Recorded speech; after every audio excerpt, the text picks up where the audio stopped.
खबरों में आगे बढ़ते हैं। हरिद्वार में एएचटीयू ने जम्मू कश्मीर से भागे 2 नाबालिगों को सुरक्षित रेस्क्यू किया है। बताया जा रहा है कि हर की पौड़ी क्षेत्र में मासूम ठंड में ठिठुरते हुए मिले। गिरते तापमान में एएचटीयू की टीम ने तुरंत मोर्चा संभाला। तंग आकर हॉस्टल से भाग निकले थे। जम्मू के वेद मंदिर हॉस्टल से रेल के जरिए दोनों बच्चे 15 जनवरी की शाम हरिद्वार पहुंचे। ऑपरेशन स्माइल अभियान के तहत एसएसपी हरिद्वार के निर्देश पर टीम ने त्वरित और संवेदनशील कार्रवाई की। पुलिस ने बच्चों को आश्रय गृह में रखा और परिजनों को सूचना दी। परिजनों से संपर्क होते ही रोशनाबाद पुलिस कार्यालय में बच्चे अपने परिवार से मिले। इस पर बच्चों के परिजनों ने उत्तराखंड की हरिद्वार पुलिस का आभार जताया।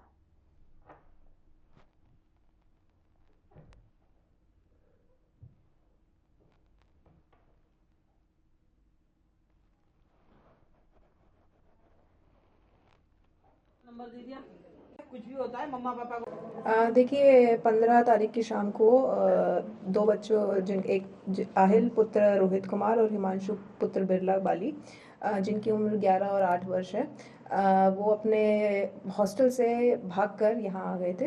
हरिद्वार बाय रेलवेज वो यहाँ पहुँचे थे। वहाँ पे हमारी एएचटीयू की टीम जो कॉन्टीन्यूसली मॉनिटर करती रहती है, ऐसे चिन्हित करती रहती है ऐसे बच्चों को, वो उन्होंने उन लोगों को आइडेंटिफाई किया।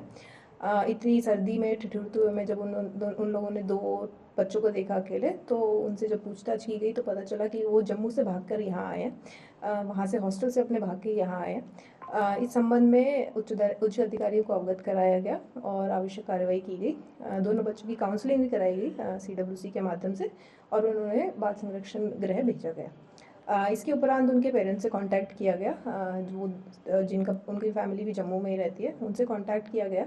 तो आज उन्हें उन दोनों बच्चों को सकुशल उनके पेरेंट्स के सुपुर्द किया गया।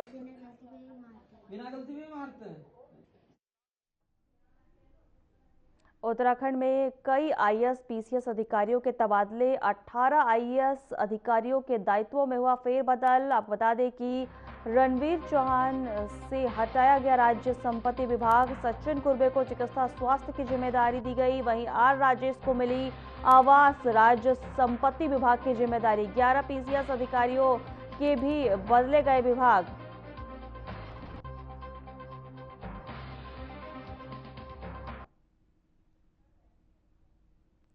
आपको एक बार फिर से बता दें कि रणवीर चौहान से हटाया गया और वहीं पर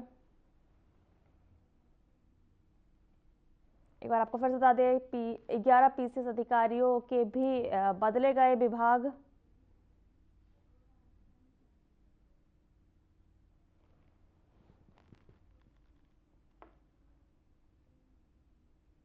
अठारह आईएएस अधिकारियों के दायित्वों में फेरबदल हुई। सितारगंज आईटीबीपी लद्दाख 24 बटालियन में तैनात जवान त्रिलोक कुमार की सड़क हादसे में हुई असामयिक मृत्यु से पूरे क्षेत्र में शोक की लहर दौड़ गई।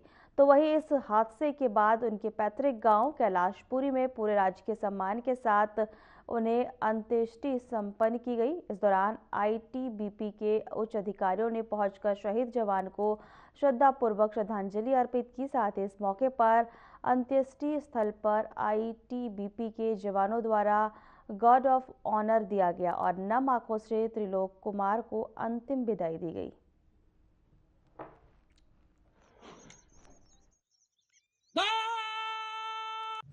डंपर तो पकड़ में आया है, ड्राइवर तो वहाँ से फरार हो गया था। डंपर तो है अभी पुलिस कस्टडी में है, उसका पता लगा रहे हैं, पता भी लग गया है।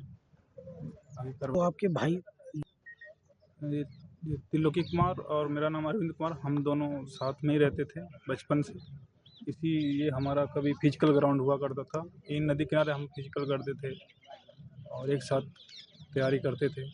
एक साथ दोनों भर्ती हुए, हम साथ में ड्यूटी भी करी, 8-10 साल साथ में ड्यूटी करी, 10 साल नौकरी को हो गए थे उनको।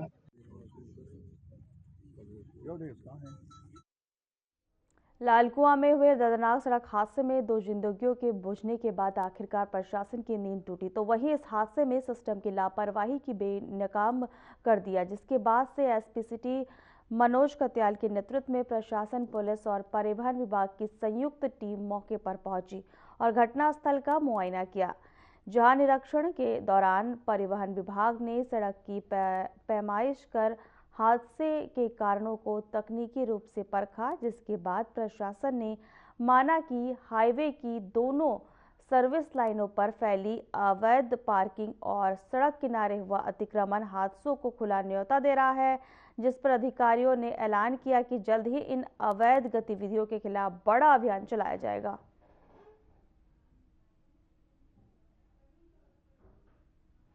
जैसे इसमें एक नियम है, अभी सड़क सुरक्षा समिति की मीटिंग हुई थी डीएम साहब के अंतर्गत, उन्होंने भी ये कहा था कि दुर्घटना में सभी अधिकारी जाएंगे और सभी अपने अपने दृष्टिकोण में अपने विचार तो उसमें चेक किया जाएगा। तो उसी के अनुसार तहसीलदार साहब, तहसीलदार मैडम और हम लोग आए थे टीम में हमने देखा मतलब जो रोड है मेन नेशनल हाईवे उसकी स्थिति तो ठीक है, सामने वो भी है, लेकिन जो उसके आसपास है, चाहे वो सर्विस लाइन है, चाहे उस तरफ दुकानें हैं, वो थोड़ा अतिक्रमण का मामला है। अब उसके बारे में से बात करिए कि भाई थोड़ा अतिक्रमण जो ये हो रखा है, इसके बारे में थोड़ा सा काम किया जाएगा। इसके लिए अभी हम लोग ट्रेस कर रहे हैं इस व्हीकल को और अभी कुछ सुराग हमें मिले हैं, हमने इसमें 3 टीमें लगाई हुई है और उम्मीद है हमें जल्दी इसमें सफलता मिलेगी। जैसे व्हीकल ट्रेस होता है फिर हम आगे की कार्रवाई इसमें करेंगे। तो पहले बताया भी है, इसमें रोड इंजीनियरिंग और रोड स्ट्रक्चर जो होता है ये एक बड़ा कारण होता है मतलब एक्सीडेंट्स का। उसके बाद ड्राइविंग बिहेवियर है।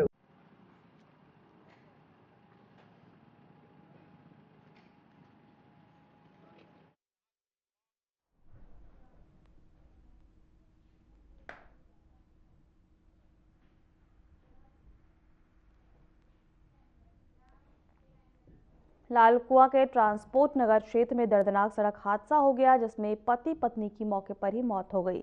इस दौरान आपको बता दें, मृतकों की पहचान 50 वर्षीय रामनिवास उर्फ पप्पू शर्मा और उनकी 46 वर्षीय पत्नी मालती शर्मा के रूप में हुई, जो बांजरी कंपनी क्षेत्र के निवासी थे। यह हादसा उस समय हुआ जब दोनों स्कूटी से वीआईपी गेट तक की ओर जा रहे थे, तभी अज्ञात वाहन ने उन्हें टक्कर मार दी और टक्कर इतनी जोरदार थी कि दोनों की मौके पर ही मौत हो गई। पुलिस ने शवों को पंचनामा भरकर पोस्टमार्टम के लिए भेज दिए हैं। वहीं मामले की जांच तेज कर दी गई है।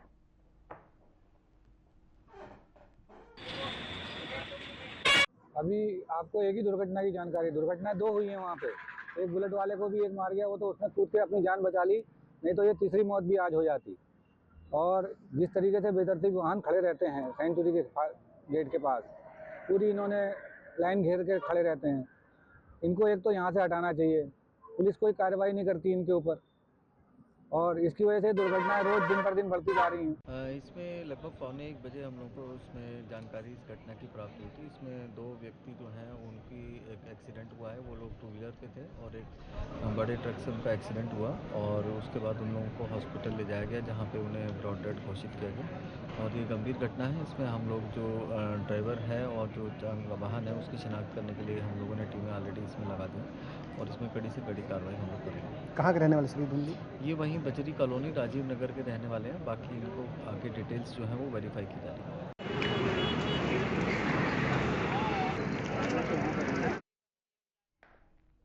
हिंदूवादी संगठनों द्वारा वाइनबर्ग एलन स्कूल के पास बनी मजार पर किए गए प्रदर्शन के बाद शहर के बुद्धिजीवियों ने इस पर अपनी प्रतिक्रिया व्यक्त की है और इस शहर का माहौल खराब करने की कोशिश बताया।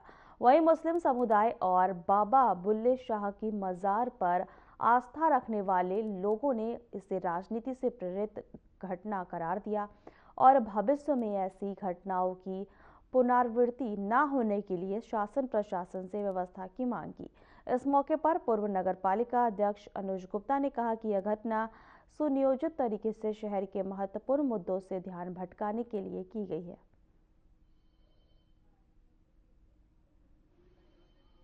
देखिए, सबसे पहले मैं आपको बताना चाहूँगा कि जब से शायद मैं पैदा हुआ हूँ या तब से मैं स्कूल जाता हूँ, मैं उस मज़ार को देख के आया हूँ और केवल हिंदू ही नहीं, सारे धर्म के लोग उस मज़ार पर आस्था रखते हैं।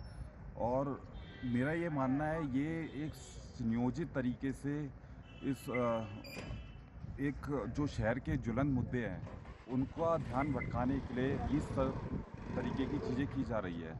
आज हम देखते हैं कि शहर में जो हमारे मुद्दे हैं, चाहे वो पार्किंग के हो, चाहे वो अच्छी एजुकेशन के हों, चाहे वो हाउसिंग हो, मसूरी का मास्टर प्लान के हो, उन सब मुद्दों से ध्यान भटकाने के लिए सुनियोजित तरीके से, ताकि यहाँ का मसूरी का युवा एक रोज़गार ना मांग सके, नौकरी ना मांग सके, दुकान ना मांग सके, अपनी कोई आवाज़ ना उठा सके, तो उससे उसको डाइवर्ट करने के लिए, ताकि वो इन्हीं चीज़ों में उलझा रहा है, ये सब कार्य सुनियोजित तरीके से किए जा रहे हैं। शांत शहर है जिसमें सभी धर्म के लोग बहुत ही सद्भाव से रहते हैं, और इस तरह की घटनाएं कहीं ना कहीं एक जातियों को लेकर उन्माद पैदा करते हैं, और जिससे एक अराजकता का माहौल शहर में पैदा होगा। तो अगर कोई भी मज़ार को, मैं तो जब से पैदा हुआ तब से मैं उस मज़ार को वहाँ पे देख रहा हूँ, और हर वर्ष हर जाति का व्यक्ति वहाँ पर जाता है और बाबा बुल्ले शाह की मज़ार पर जाकर सब मत्था टेकता है, और कईयों की तो मनोकामना वहाँ से पूरी होती है। तो ऐसी आस्था के केंद्रों पर अगर आप लोग आक्रमण कर रहे हैं या किसी तरह का उसमें उन्माद पैदा करने का काम कर रहे हैं, तो इससे मसूरी का माहौल ख़राब होगा। और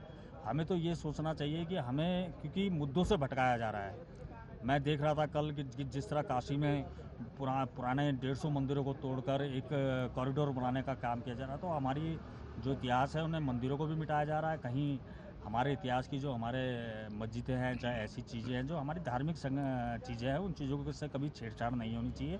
और हमें विकास के मुद्दों पे बात करनी चाहिए, हमें रोज़गार के मुद्दे पे बात करनी चाहिए, हमें स्वास्थ्य के मुद्दे पे बात करनी चाहिए।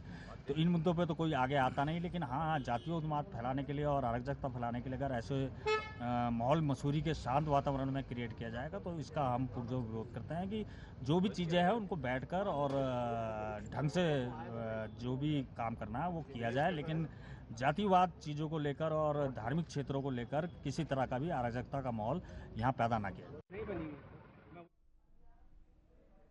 वक्त तो चला है छोटे से ब्रेक का।